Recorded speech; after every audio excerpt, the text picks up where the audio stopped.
Welcome, I'm David. I'm Lindsay. And this is Desmond's Donders. Welcome to this month's Banners Collaboration. And this month, the subject is 3 biggest mistakes. Well, our 3 biggest mistakes we made on one journey. Yeah? So I'm going to tell you about the first one. Lindsay's going to tell you about the biggest one. And we'll probably do a combination where I start off the third one and hand over to Lindsay. But there may be a bonus at the end of it all, where it's a nearly mistake, which we'll tell you about. The links to all the collaborators and their videos are below, as is the link to the playlist. Hope you enjoy this one. Our first, and one of the biggest mistakes, certainly an expensive one, was going to France from the northeast of Scotland in a Range Rover. And, to make things worse, we'd just been posted from just outside London at High Wycombe. Well, you can imagine what the mistakes were. Anybody who's owned a V8 EFI Range Rover,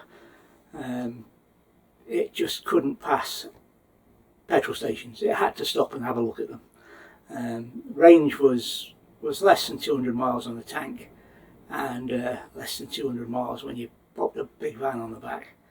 But it was comfortable to drive, it was automatic, it was just expensive on gas.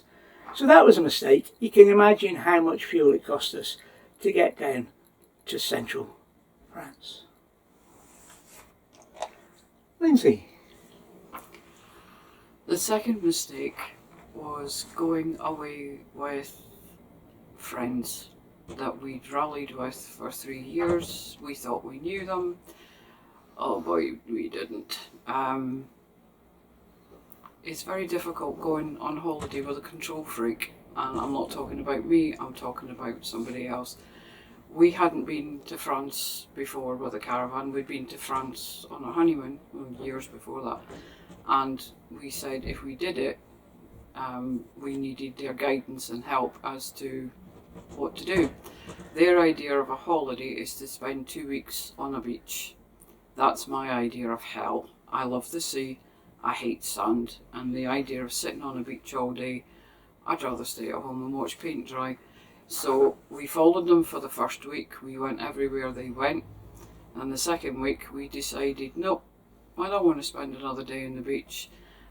They had 2 young kids, we had Craig, and the 3 kids got on really well, so we said, look, you go your way and tell us what beach you're going to be on, and we'll come and find you, and then all the kids can leave at the same time. That didn't work. He wasn't happy because he wasn't actually controlling what we were doing. So needless to say, by the middle of the next week, he wasn't talking, he was sulking, and the breaking point was our pitch was bigger than their pitch, so their kids' tent was with Craig's tent, obviously because the kids wanted to stay together, and it was behind our van. So they had to walk round the front of our van every morning when they came out. They got up one morning and I went, morning, great day, where are we going today? And they both burst out crying and ran to their mum. And I thought, okay, what the hell's going on? So I went and asked the mother, and apparently the dad told them the night before that he wasn't allowed to talk to us anymore. So we came home. I haven't spoken to them since. I must admit, we pulled up sticks and used Red Pennant to get an earlier ferry, and they were brilliant. Even to organising a site for us on the way home. And there comes big mistake 3. Yes, it's all one trip. The big mistake was the L-shaped lounge. It was a great idea. In fact, it's kind of what we've got now. When you turn the captain's chairs around at the front and this seat we're on, effectively becomes an L-shaped lounge. But we're not rallying. And that was the problem. Having people in the van was a problem with the L-shape, as was knitting the bed together at night, but that's another thing. And why did we have an L-shaped van? Well, on the way home, we stopped at the site that had been organised by Caravan Club, and etc. So I didn't get allowed in. I was told to stay out while Lindsay sorted stuff because I'd been doing all the driving. And when I was eventually allowed in, it was to see that the wall had come off the side, or was coming off the side of the van we had. So rather than try and tow it in that state, we looked for local fixes, got various quotes, and the van was in the place, it was on offer, blah blah blah, a deal was done, he could do it, but you know what's coming. Anyway, we ended up with an L-shaped van and did a transfer on the site. We took 2 or 3 days, was it, to decide? No, I fell in love with the bathroom. Oh yeah, it had a bathroom you could hold a disco in. That's why we got it. But yeah, so that was, if you like, the mistake, because we soon learned that the L-shaped van didn't really work for us.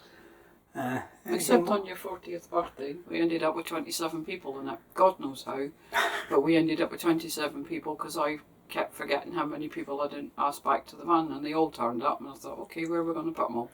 We had people sitting in the bathroom, the shower.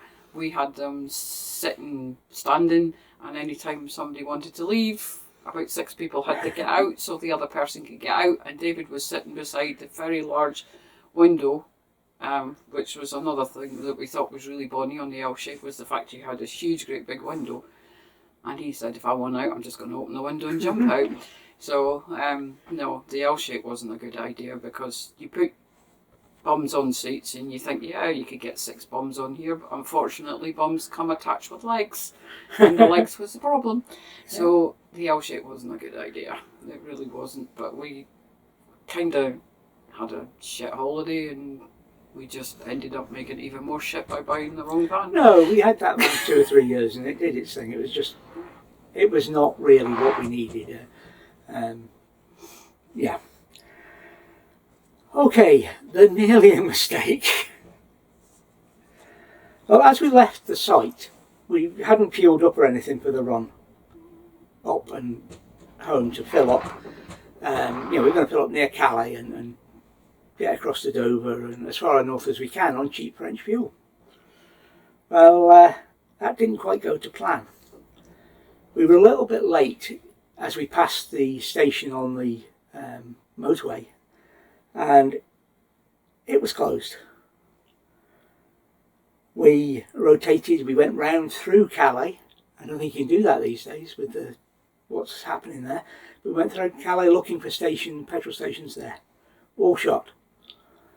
So I pulled onto the ferry port thinking I'm just going to have to forego 1 tank of fuel. To which I did. The next morning I started the engine, looked at the fuel tank and said to Lindsay, if we get stopped by customs at the other side, we need to keep going. We won't be stopping. You can imagine the look I got for that. But if we had stopped, I had the feeling that we weren't going to get started again. So as it happens, we didn't get stopped by the ferry. And any of you who've done the Dover back then, when we did it, at that time, there's a garage just as you come off the ferry and out of the port. We made it to there and put 90 litres in a 90 litre tank. You freewheeled down the hill. So, I got there. It was scary. It was, were we going to make it or not? And we did, thankfully. And then we returned to every other service station, etc., etc. Yeah.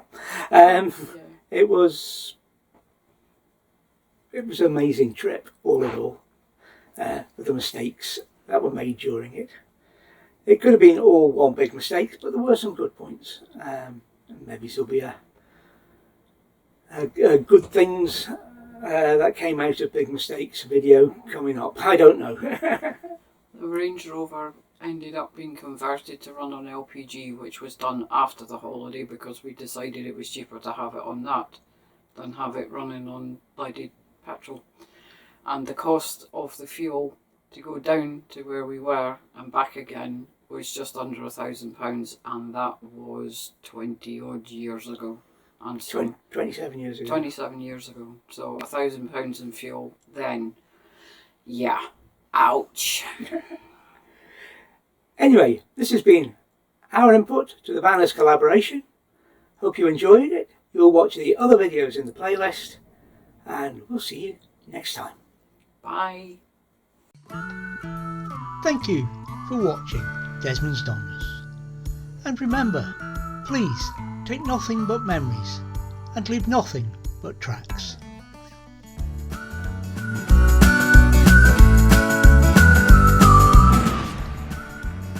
Please subscribe and ring the bell for notifications, and hopefully we'll see you next time.